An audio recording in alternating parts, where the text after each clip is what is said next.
علیکم ورحمۃ اللہ وبرکاتہ۔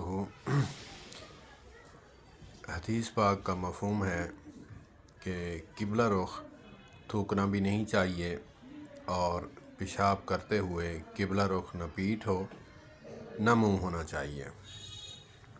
صحابہ کرام رضوان اللہ علیہم اجمعین فرماتے ہیں کہ ہم جب سفر پہ تھے تو وہاں پہ قبلہ رخ جو ہیں وہ بیٹھتے تھے، تقاضا کرتے تھے، تو ہم نے اپنا رخ چینج کر کے تقاضا کیا،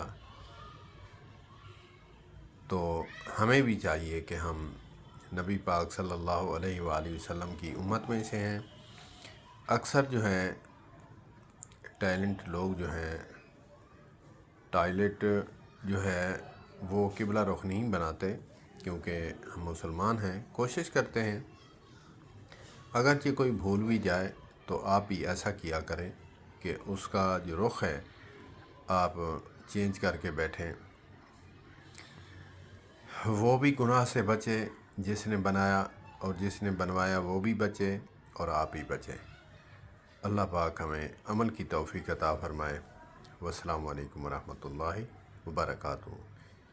یہ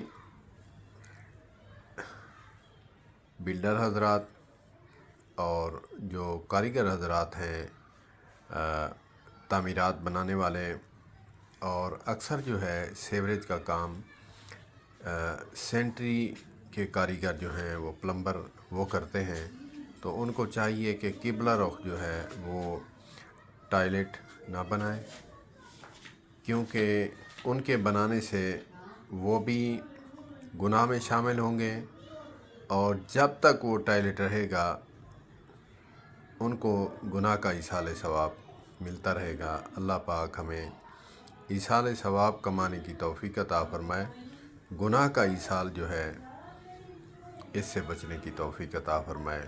یہ چھوٹی چھوٹی چیزیں ہیں، ہمیں دیکھنا چاہیے۔ علماء تو یہاں تک بھی فرماتے ہیں کہ جب آپ شاور لیتے ہیں تو قبلہ رخ نہیں لگوانا چاہیے، نہ قبلہ رخ پیٹھ ہو نہ منہ ہو، کیونکہ ہم کپڑا پہن کر نہیں نہاتے، ہم جو ہے بغیر کپڑے کے نہاتے ہیں، تو یہ بے ادبی ہے، ادب کے خلاف ہے۔ با ادب با نصیب، بے ادب بے نصیب۔ اللہ پاک ہمیں با ادب بنائے۔ والسلام علیکم ورحمۃ اللہ۔